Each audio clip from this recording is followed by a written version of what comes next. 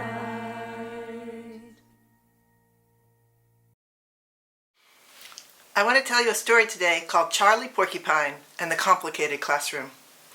The hero of our story is a porcupine named Charlie. Now, you may know something about porcupines, and that is that they're covered in long, sharp quills. And for most porcupines, most of the time, those quills lie flat like this. But if porcupines feel threatened, then the quills come up and protect the porcupine from anything that might be threatening them. And so the quills are very sharp, and nobody wants to get too close. So Charlie is a porcupine.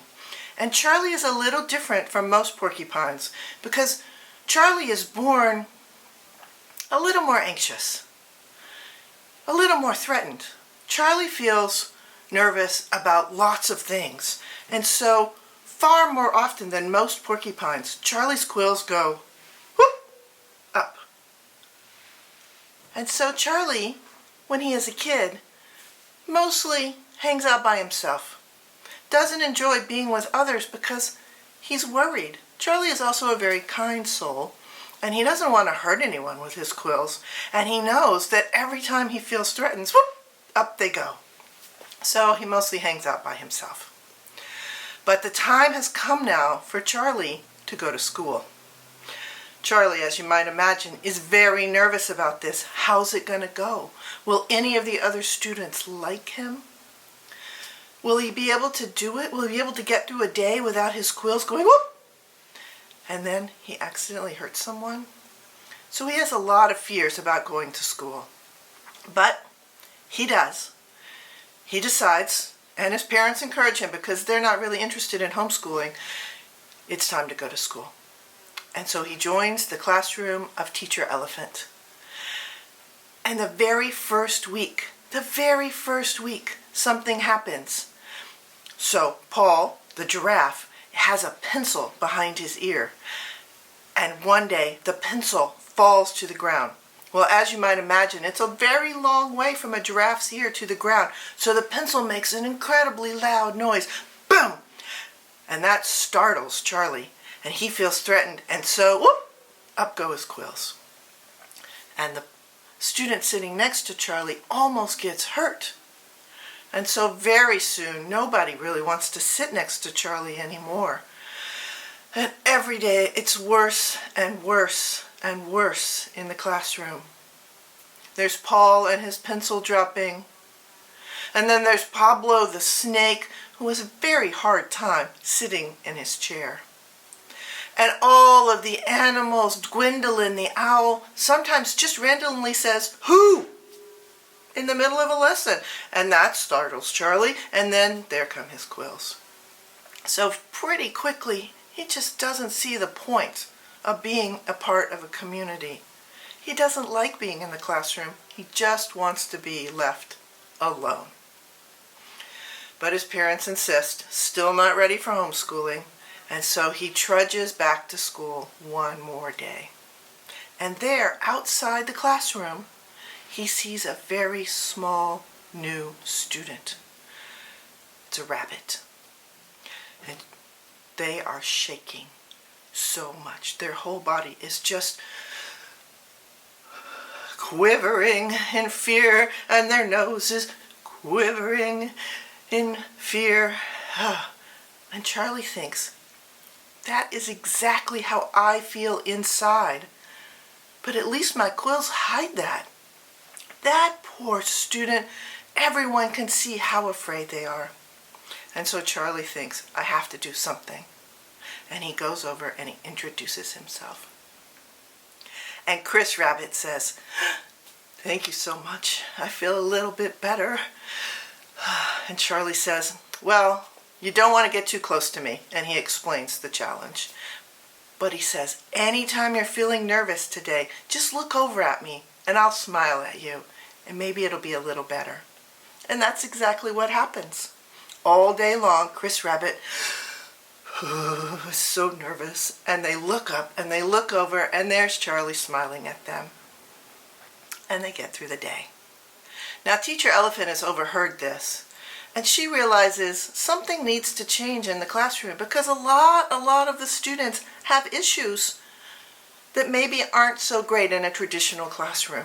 And so she calls all the students together in a big circle. And the first thing to know is not all the students want to sit in the circle. And Teacher Elephant says, that's okay.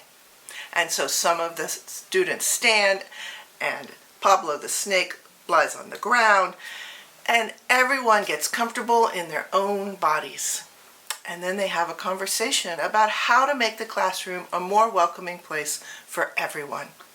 And you know what? Not all the students are comfortable talking that first time.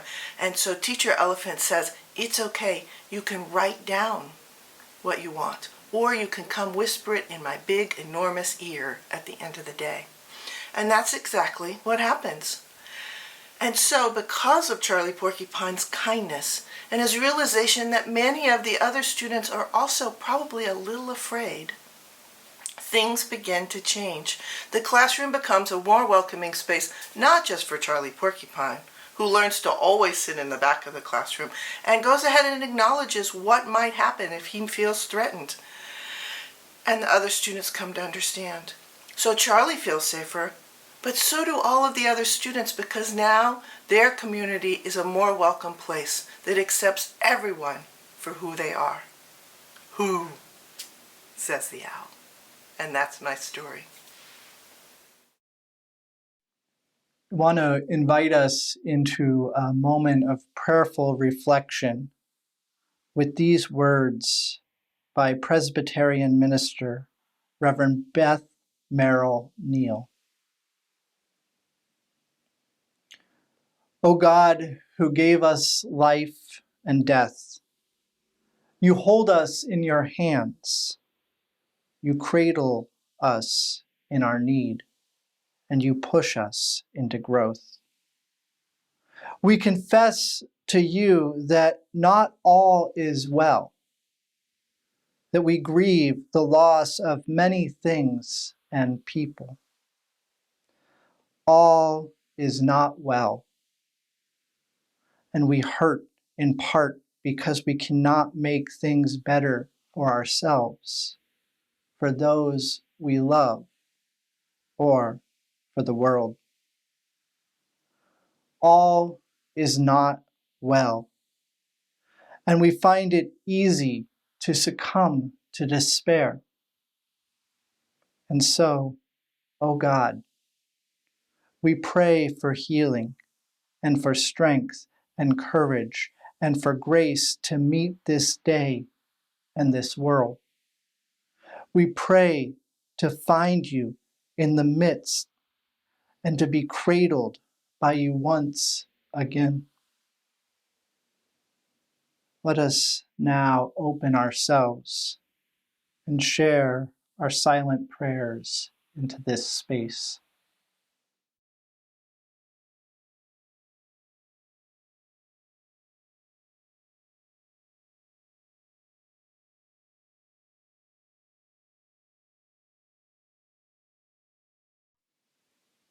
for all the things that we have voiced in this time together, and for those that remain tenderly in our hearts, we say, Amen.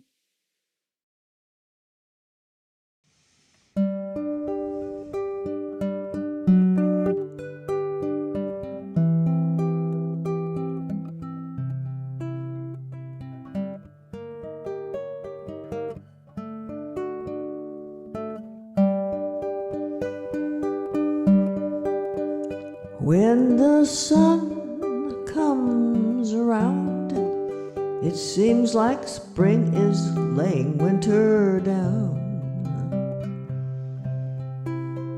Life is springing from the ground again, and there's a rainbow in each drop of rain. I'm alive, I'm alive, I get to live on earth today. She keeps my feet close to the ground, otherwise I'd simply float away. With the touch of her hand, Mother Nature paints a forest green, brushes color on a garden scene, and sprinkles minnows in a mountain stream. I'm alive, I'm alive, I get to live on earth today. She keeps my feet close to the ground, otherwise I'd simply float away.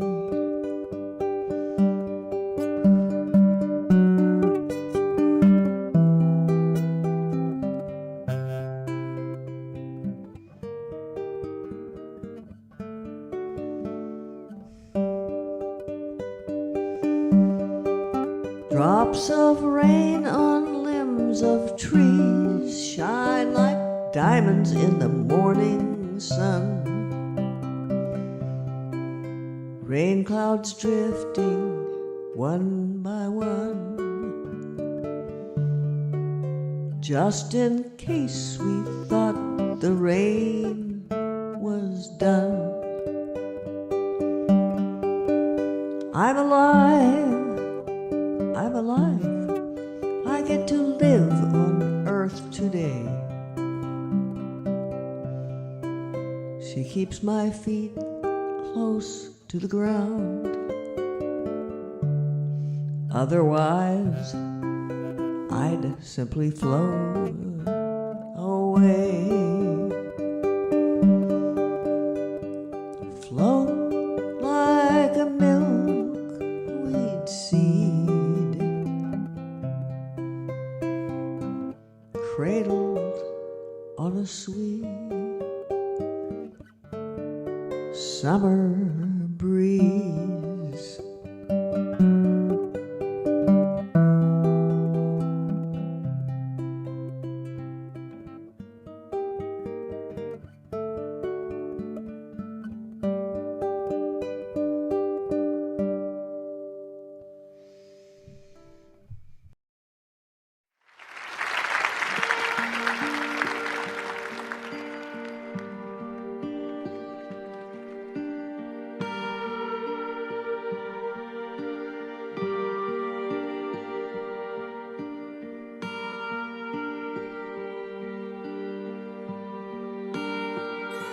I see them standing at the formal gates of their colleges. I see my father strolling out under the ochre sandstone arch, the red tiles glinting like bent plates of blood behind his head. I see my mother with a few light books at her hip, standing at the pillar made of tiny bricks with the wrought iron gate still open behind her, its sword tips black in the May air. They're about to graduate, They are about to get married. They are kids. They are dumb. All they know is they are innocent.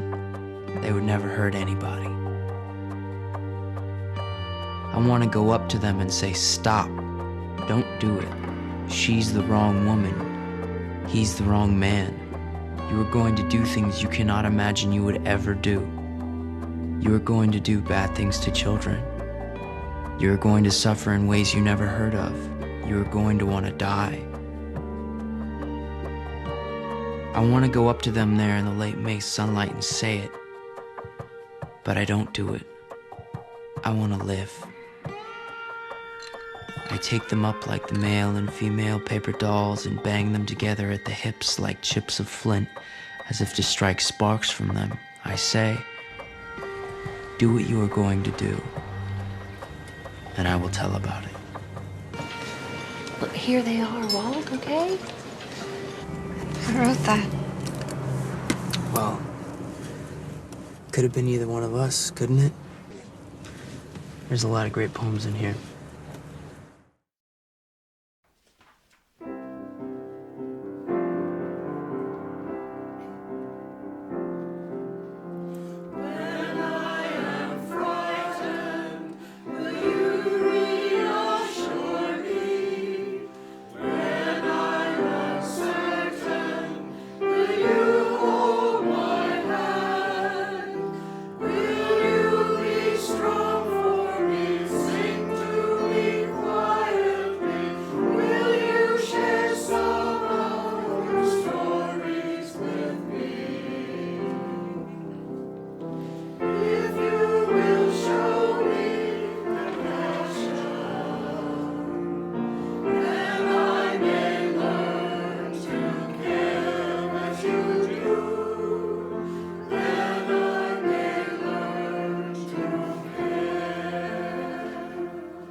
Alaska? Son, what the hell are you running from? You know, I could ask you the same question. Except, I already know the answer. Oh, you do ya? I do, Mr. Franz. You gotta get back out in the world. Get out of that lonely house, that little workshop of yours. Get back out on the road. Really? You're gonna live a long time, Ron. You should make a radical change in your lifestyle. I mean, the core of man's spirit comes from new experiences. And there you are, stubborn old man, sitting on your butt. Sitting on my butt? Yeah. Ha! I'll show you! Sitting on my butt! Hooked up an old man. I'll show you. Come on, then. Come on. Sitting on my butt. Ha! Yeah, Come on, old man, come climb it. sitting on my butt. Come on, keep going. You're doing great.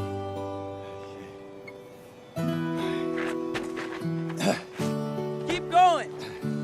Keep going, Ron. Yeah! Can anybody see this? God, are you watching this right now?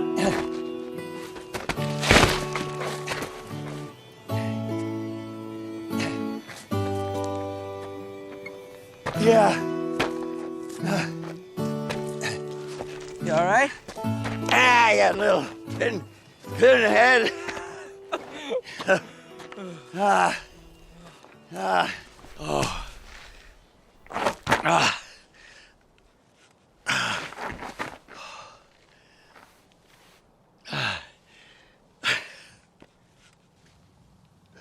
I'm gonna miss you when you go.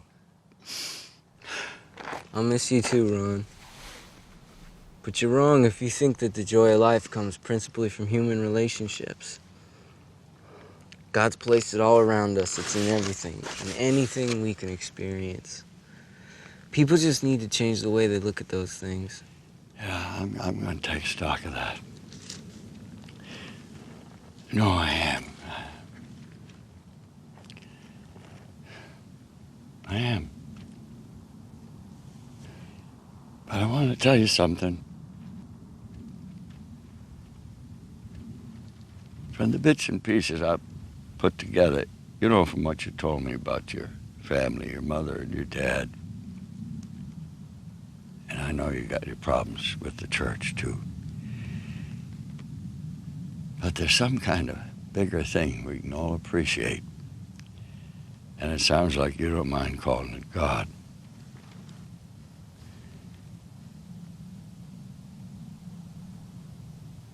But when you forgive, you love.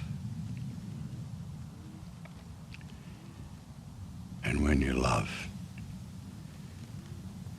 God's light shines on you.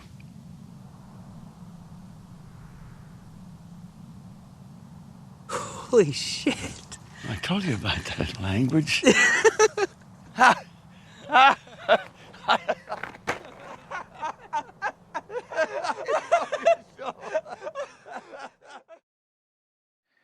Since sometime in high school, I've been fascinated with Jon Krakauer's book, Into the Wild. And this fascination grew still more in 2007 when the film by the same name was released. So actually, the first thing about the film that really struck me wasn't the cinematography or really the film at all, but rather the soundtrack for the film. The raspy, misanthropic voice of Eddie Vedder singing lyrics about leaving behind greed and capitalism and searching for our authentic self. It all felt relatable to where I was at in life. Like somehow this book and movie and soundtrack had a way of amplifying a longing that was deep within my own soul. A longing to get at the heart of who I believed I truly was. I think of the main character, Chris McCandless, or Alexander Supertramp as he is often called. This young man graduates from Emory University and decides to set out on a minimalist trip across North America as he makes his way to Alaska. Throughout the story, as people talk with Chris about his motivations for undertaking this trip, he tends to put them off by quoting poetic verses, or simply speaks about a need to get away from society, a need to test and discover himself. But there are things in the plot of this book and movie that make me question if this was really the motivation for Chris's journey. If you pay attention, it seems there is another motivation to Chris McCandless' actions. And that motivation is hinted at in one of the first scenes of the movie. In this scene, Chris sits in the car with his younger sister. He reads her a poem titled, "I Go Back to May 1937" by Sharon Olds. In this poem, Sharon describes what sounds like a rather unhappy relationship between two people that ultimately brings a child into the world. In this poem, the speaker expresses a desire to go back in time and speak to the parents, saying, "She's the wrong woman. He's the wrong man. You're going to do things you can't imagine you would ever do. You're going to do bad things to children. You're going to suffer in ways you have not heard of. You're going to want to die." When Chris finishes reading the poem to his sister, she pauses and asks, "Who wrote that?" To which Chris responds, "Well, it could have been either one of us, couldn't it?" In this scene, Chris places himself in the perspective of the speaker of the poem, the implication being that the same sort of pain has been present in Chris's own relationship with his parents. So much so that there seems to be a sense of expectation that his sister will also make the connection between his parents and the poem. After graduation, when Chris finally sets out and decides it's time for him to start his great adventure, one of the first things that he does is to sever his ties with his parents. He moves out of his apartment and has all of his mail held and then returned to sender. He leaves no way for his parents to contact him and takes the remainder of his college fund that his parents had provided for him, $25,000, and donates it to charity. When asked why he parted with the money along the trip by some of his fellow travelers, he says it's because having the money would make the trip too easy, that it was too much money, and with that, you wouldn't have the chance to really encounter yourself. But in truth, I can't help but wonder if this was Chris's final way of severing himself from his parents, to cut the financial ties that they still had with him. Writer Henry Nouwen says that many people are convinced that there is something terribly wrong with the world in which they live, and feel that cooperation with existing models of living constitutes a kind of self-betrayal.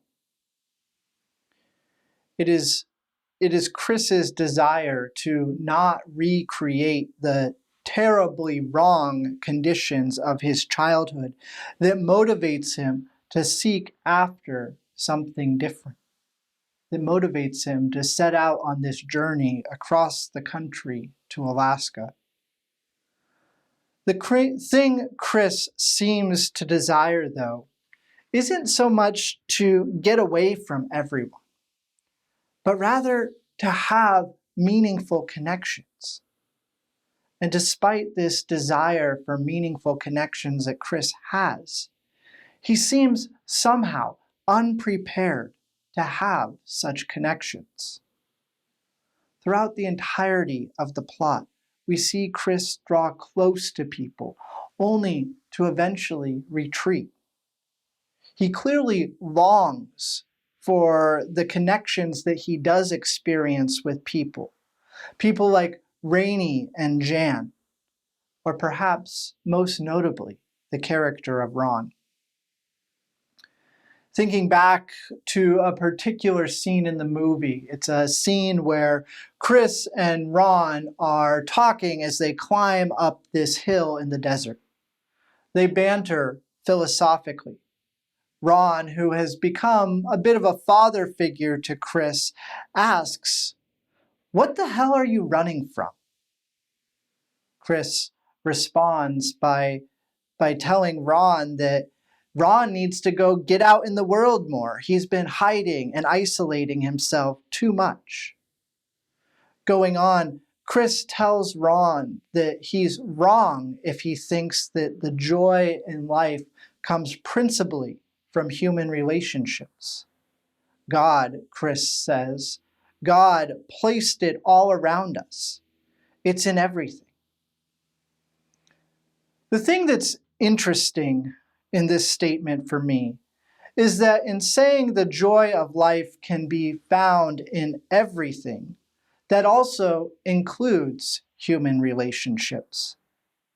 Sure, it may not be the principal source of such joy, but it's a source nonetheless. And Chris seems to be missing that as he speaks with Ron. It seems for Chris that relationships are not a source of joy, despite the longing that he has to be in relationships with others. That despite this longing, he's conflicted because he doesn't find those relationships to be a principal source of joy. I think part of what causes Chris to miss the joy in human relations has to do with his experience with his own parents. Chris placed himself in the role of the speaker in Sharon Olds' poem for a reason, and chose to sever his parental contact for a reason too. Thinking about this, and noticing the other places where Chris retreats from the people in his life, I wonder if the real reason for Chris's desire to go to Alaska has to do with a wound that was inflicted on him as a child. There's a point in the movie where Chris says, "Some people feel like they don't deserve love. They walk away quietly into empty spaces, trying to close the gap of the past." Is that how Chris feels about himself? That he's not worthy of love? Is that what he's trying to do? To walk away quietly into empty space, trying to close the gaps in the past? In the book, The Wounded Healer, Henry Nouwen posits a view that woundedness is a central feature of the human experience. He says, quote, "Nobody escapes being wounded. We are all wounded people, whether physically, emotionally, mentally, or spiritually. The main question is not how can we hide our wounds so we don't have to be embarrassed, but how can we put our woundedness in service of others? When our wounds cease to be a source of shame and become a source of healing, we have become wounded healers." End quote. For Chris, I can't help but feel the wound that was inflicted on him was a source of shame in his own life. It was something painful, something so painful that rather than face it, he chose to walk away quietly into empty space. And in doing this, actually created more pain. Pain for himself and for other people in his life that loved him, even if that love was hard for Chris to understand or accept. In choosing to not address the wound at the center of his being, Chris ultimately recreated a parallel situation to the one that he resented his parents for. Only instead of turning his pain and frustration outward as his parents did, he focused it inward on himself. He cut himself off from other people because of the pain and the wound that he experienced. There's a moment in the movie where Chris, after being out in the wilderness, tries to make his way back. He's decided his time in Alaska has come to an end and begins his journey out of the woods. As he does, he comes to the edge of a river that he had been able to walk across just months before. But now the snowmelt and rain has caused the river to swell. This moment seems to represent Chris's willingness to return to the people he knew before. But it was too late. He was stuck, unable to make his way back out of the wild. In one of the final scenes of the movie, Chris finds himself alone and hungry. Pacing the small abandoned bus he had made his home, he reads a passage of Boris Pasternak's book, Dr. Zhivago, aloud. The passage reads, "For a moment, she rediscovered the meaning of her life. She was here on earth to make sense of its wild enchantment and to call each thing by its right name. Or if this were not within her power, then out of love of life, give birth to heirs who would do it in her place." This passage from the book seems to stand in stark contrast to the poem I Go Back to May 1937 that Chris shared with his sister. And something changed in Chris after he read this passage. After reading it, he begins to frantically scramble out of the bus and begin foraging for edible plants. It was as if some new source of insight had filled him with a desire to live. He searches for food, for something to keep him alive. Unfortunately, however, as Chris is foraging, he misidentifies a plant. It is this mistake that ultimately led to his death. The toxins in the plant he harvested caused him to waste away and eventually die alone. In the bus where Chris died, the following was inscribed: I have had a happy life, and thank the Lord. Goodbye, and may God bless all. At this moment, at his death, Chris seems to finally grasp the interconnection shared by all things. And realizing that the thing he was trying to escape was inside of him the whole time, and his inability to tend to this wound was ultimately the source of his untimely death. As Henry Nouwen reminds us, nobody escapes being wounded. Each of us, no matter where we come from, carries with us some past trauma that has left a mark on us, playing a role into shaping us into who we are, as well as who we are becoming. Our inability to recognize such a wounded nature and tend to it can become our ability to recognize such a wounded nature and tend to it can become a strength. This is what Nouwen is speaking of when he asks, how can we put our woundedness into the service of others? A question he immediately answers by saying, when our wounds cease to be a source of shame and become a source of healing, we have become wounded healers. The longer we are ashamed of the wounds we have suffered and seek to hide them, the longer that we will continue to re-inflict such pain on ourselves and others. But when we learn to bring the wounds we have suffered out into the air and let them breathe, then the real healing begins. Through vulnerability, we are made stronger and deepen our connection with one another. In naming this, I can't help but wonder how the life of Chris McCandless would have turned out had he been able to face his primal wound and deepen his emotional connection with the people in his life.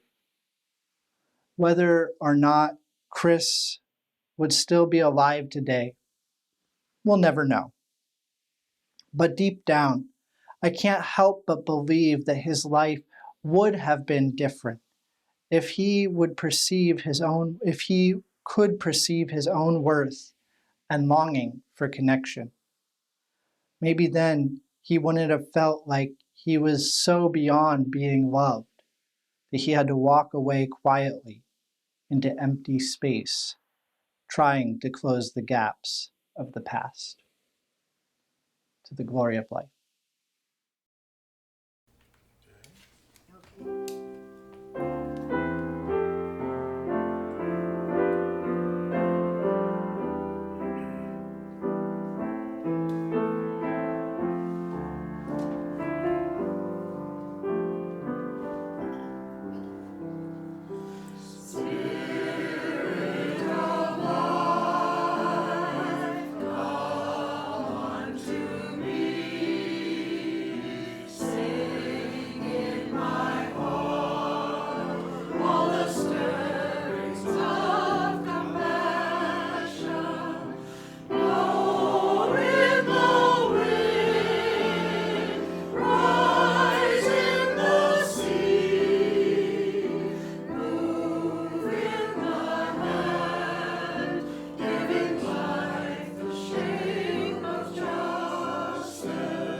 We extinguish this flame, but not the light of truth, the warmth of community, or the fire of commitment. These we carry in our hearts until we are together again.